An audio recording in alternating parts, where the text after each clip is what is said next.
Did any of the following actually happen as described in these scary stories? The following is adapted from emails sent to us by an individual claiming to be able to change form from human being to werewolf. They have sent no proof or documentation that there is any validity to these claims. Although I'm not going to call them a liar, I do feel that I should present this as entertainment only. You're free to feel that it might be true if you'd like, but I'm not going to make any such claims for the story that we call Why Werewolves Must Stay on the Move. Dear Scary Stories NYC, I'm a werewolf, and I want you to know that it's not all it's cracked up to be. You don't want to become one, believe me. I had to move away from my family because I can't control what I do after I become the beast. I read others online saying that they are conscious when they transform, or that they have a kind of semi-consciousness throughout the experience. But when it happens to me, I just black out.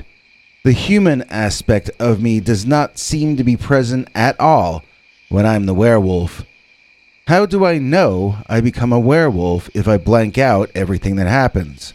Well, I transformed 5 times while I still lived with my family, and there were a number of witnesses. At first, my father was convinced that he could keep it contained. He had this idea he got from some old TV show where he thought he could lock me in a room and that I could spend the nights of the full moon safely locked in there. He reinforced a room in our basement and installed 2 thick doors. It worked perfectly the first night we tried it, and I couldn't get out. Then the next day, I transformed randomly in the middle of the day because I was late for a class and I got stressed out. After that, I knew I had to go far away or else spend my entire life locked in that tiny reinforced cell. I still seem to change on the full moon, but now I also change whenever I get stressed out or frightened as well. I once went to sleep in one location inside my tent. I woke up, minus all my clothing, in a tree, not remembering how I got there. All I can figure is that either something woke me up and scared me, or possibly I had a very bad nightmare.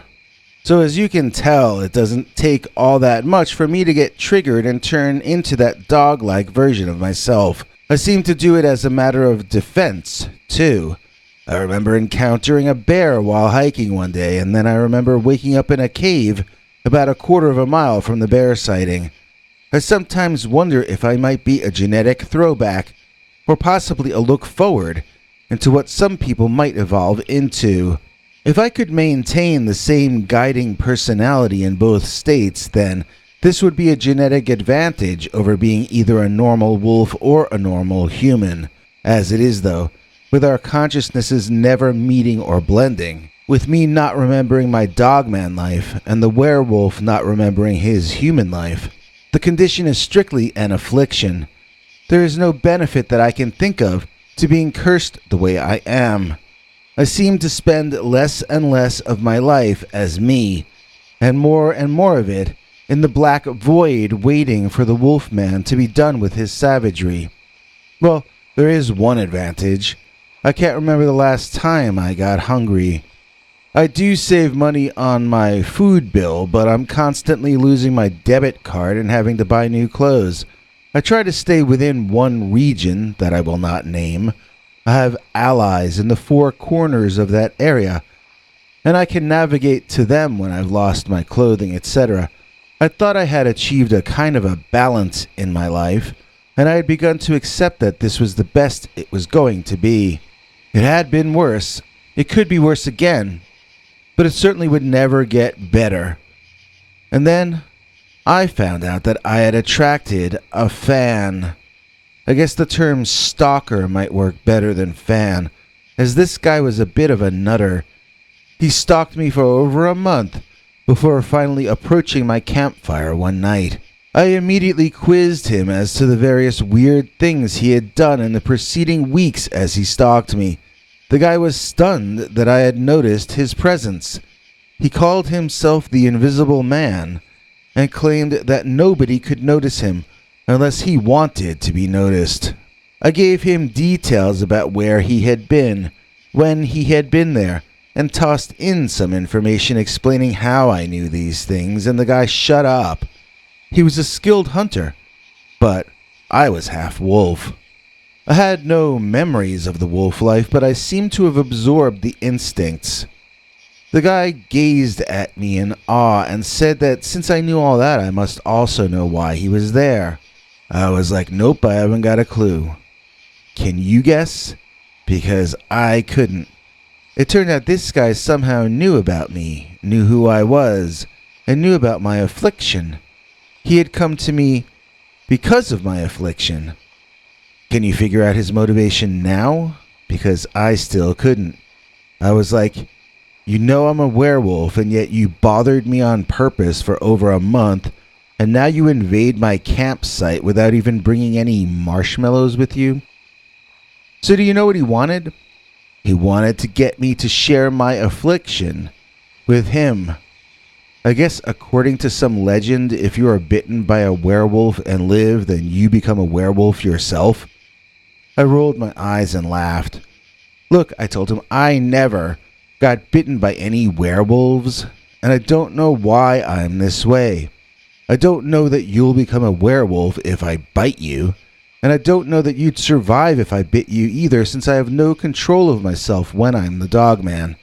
You could get injured or killed, and you probably still aren't going to turn into a wolf when the wolfbane blooms and the autumn moon is bright. Just because my illness or curse appears on the surface to resemble werewolfism from legends and movies doesn't necessarily mean that this is the same thing as that. He kept poo-pooing all I said to him and asking me how I transformed, when it would happen. I told him what I told you, that it was like the Hulk, basically. The Hulk TV show, I mean, with Lou Ferrigno. So, the guy had some kind of a death wish, and he began bothering me and agitating me. I figured I knew why he was doing it, because he wanted me to take a big bite out of life. His life. I tried to get him to go away. I remember meditating as he hurled insults at me. I don't remember what he said or did that triggered me. I rarely remember the last few moments before I change. I just know that I woke up suddenly, and nothing is the same way it was the last time I was awake. This time I awoke at dawn outside my tent, my clothing torn to shreds, and I noticed the annoying nutter off in the foliage. I figured he was a goner, so I got some rest before getting up to examine his body. Well, the SOB was still alive. The area was strewn with what looked like blood, and we'd somehow managed to set a group of bushes on fire that were burning out now. They were far enough away from anything else to contain the flames, but we could have burned the entire woods down before we woke up. That's why this kind of selfish behavior is really inexcusable. Burn down a third of the state because you think it would be fun to be a wolfman. Disgraceful. The dimwit claimed he had achieved his goal. He said he had already transformed the previous night, and that he and I had a huge battle. I only know that he survived the night, and that I shouted at him until he left that morning. I never witnessed him transform. I don't know that he really got what he wanted. I can't respect someone that is that disrespectful of others, so I just don't care what happened to him or what happens to him from now on. I'm just trying to use him as an example to explain why werewolves must stay on the move. Don't go anywhere. We've got Dogman at the edge of town in a minute, but first, I want to drop my new rhyme. Monica Gibson. She's more real than Henrik Ibsen. He was called the father of realism, and we think Monica is idealism. Please join us in thanking today's executive producer, Monica Gibson, for making this episode possible. She's one of our newest channel members, which means she gets to watch each Sunday's secret, uncensored, scary Dogman story. Yep, each week we present another story far too wild in one way or another for us to use on this channel. If you'd like to help us stay on the air and see our secret Sunday uncensored Dogman stories, you can join our paid subscribers club at peterbernard.com or do what Monica Gibson, the mother of idealism, did and click the join link under this or any of our videos. Now let's jump into our second story, but I want to put a short advisory before this one. I was informed of the alleged location of this next story, but I don't want to release it. The reason is that I've not been able to find any corroboration for this guy's story that his part of town was taken over by dogmen.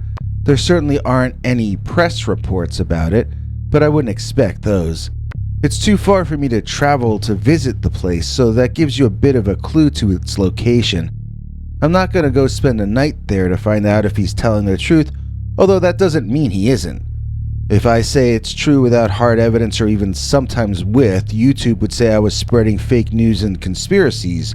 So I want to be clear that I don't know if this guy's on the level, or if he's exaggerating, or if he's just making the entire thing up. I don't want to be accused of starting a scare in a given location by spreading false stories, so I'll leave it up to each of you to decide for yourselves what is true or false about the story that we call Dogman. On the edge of town.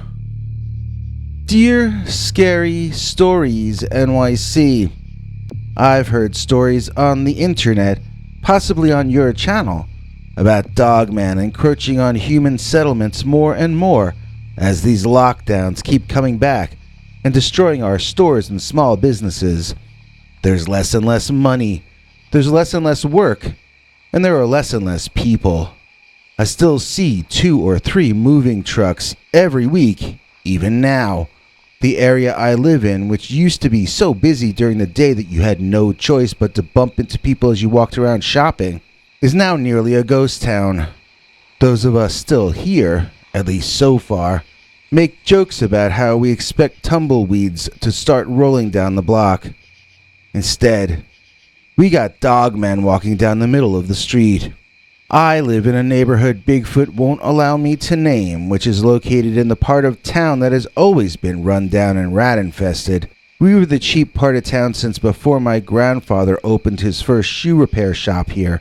We were cheaper because we worked harder for less money, but it was always a bustling part of town. We had crime, especially pickpocketing. If there are a lot of people in one area during business every day, that's going to attract pickpockets. They don't come around here anymore, though. Now we have roaming packs of muggers, bullies, and yes, even the dogman that I'm gonna start telling you about next. In my part of town these days, dogmen roam the streets at night. It isn't safe to go out any longer. We are no longer on top of the food chain. We never see police on the streets any longer, not after the budget cuts. It's like we've gone back to feudal times, and the world is now run by the wild beasts of the forest. We former citizens, now serfs, must defend ourselves against walking upright wolves by ourselves. Rich people decided it would be better for us not to have police anymore, so now our lives are like a horror novel, where we have to lock our doors and windows at night and pray that we live to see the sun come up in the morning. I wish rich people could come live on my block. Let's see if they can survive one night in my home. My family has lived here for 3 generations. I was going to inherit this house when my father died, but now we wish we could sell it and move. It's not worth a dime any longer. We should have sold it in 2019. We didn't. And now we're stuck here, literally, as second-class citizens under the various loud, violent gangs and the roaming dogmen. The first time I ever saw a dogman was only in late June of this year. It feels like it was 7 years ago now. So much has changed about the world in that half a year. I couldn't believe my eyes. And yet there it was. A tall, man-like thing with backwards bent devil legs, marching down the center of the street. walking right on the painted yellow line. I thought it was a promotion for a horror movie, but there are no promotions, and there are no movie theaters around here anymore. If someone shot a horror movie about a dog-headed, devil-legged, hairy monster back last year and was trying to release it this year in June, they'd be far more likely to advertise online than have a guy in a costume walk through the scariest part of town unarmed. I thought then that it must be a cosplayer heading to a convention. I used to see that on occasion because we used to have comic and anime conventions just a few blocks away from here. I wonder if that will ever happen again. From what I was reading online, they're never going to open the theaters again. I bet the dogmen are living inside them, breeding in them. I bet that's the real reason they won't open the theaters again. If you leave a place alone too long, the dogmen move in. I'm watching it happen with my own eyes on a daily basis. I'm watching the culture of my neighborhood get buried under the mud of the evil behind 2020. In 2020, I couldn't be looking at a cosplayer. I couldn't be looking at a movie promotion. In 2020, I could only be looking at a monster. I started feeling a little insane that day, and it never really went completely away. It's like a little wedge in my mind now, a little reminder. Whatever I see, whatever I hear, whatever I feel or smell or sense or think or imagine, I now stop and examine it and wonder, is this real? Or is this a manifestation of my own insanity? How can I gauge what to do if I doubt the ability of my mind and brain to correctly process the sensory input it receives? Or if I doubt my senses themselves? If I was really looking at a very, very tall, dog-headed monster with back-bent legs and tall, pointed wolf ears, then I must be crazy. Something like that can't exist. And if it did, it wouldn't walk right down the middle of the street as though it were Grand Marshal of a parade. That's insane. So I don't know what to make of my continued sightings of these creatures. And I don't know why my family sees them as well. It might be power of suggestion, or it might be mass hallucination. Maybe there's an invisible odorless gas leak on my block and we're all having our nervous systems distorted so that we only think we're surrounded by feral dogmen who have been surviving for years on our excesses. I see them from my window trashing garbage cans and consuming anything inside them like goats. I have heard them in garbage bins and run away. They look like city animals when I've caught glimpses of them running from here to there like rats. What I mean is, they don't groom themselves. They have matted, knotted fur. They seem covered in grease and filth as though they'd been sleeping in their own poo in the sewers. Sometimes, still, you can see them walking as though they own the place, right down the sidewalk or down the center of the street. It's not like there's traffic to get in their way. My brother-in-law thinks they originated in the woods about a half a mile from here, but I think they've been living in the dumps, much closer to here than that. They seem to have adapted to a scavenger lifestyle, which is probably the main reason I don't know anybody who has been attacked by one yet. But what happens when they run out of garbage to eat? It may have already happened, you know. None of us have as much to throw out as we used to. We don't even have bags to throw garbage out in. That's how poor my family is.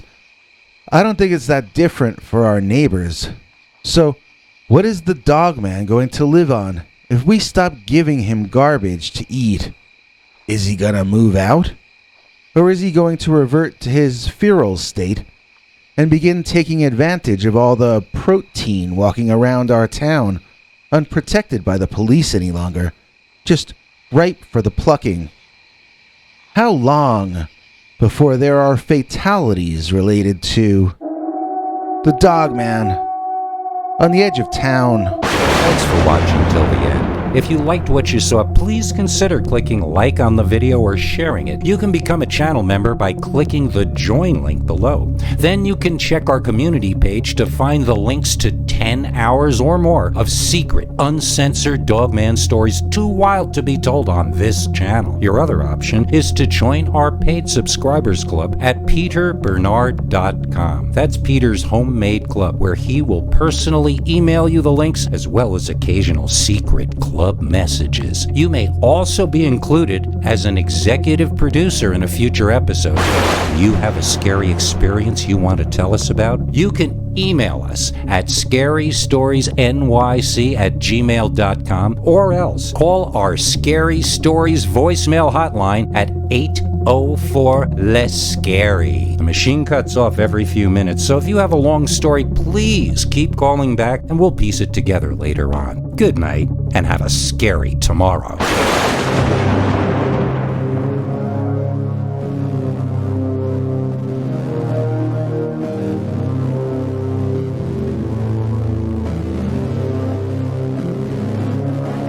Come back for more scary stories.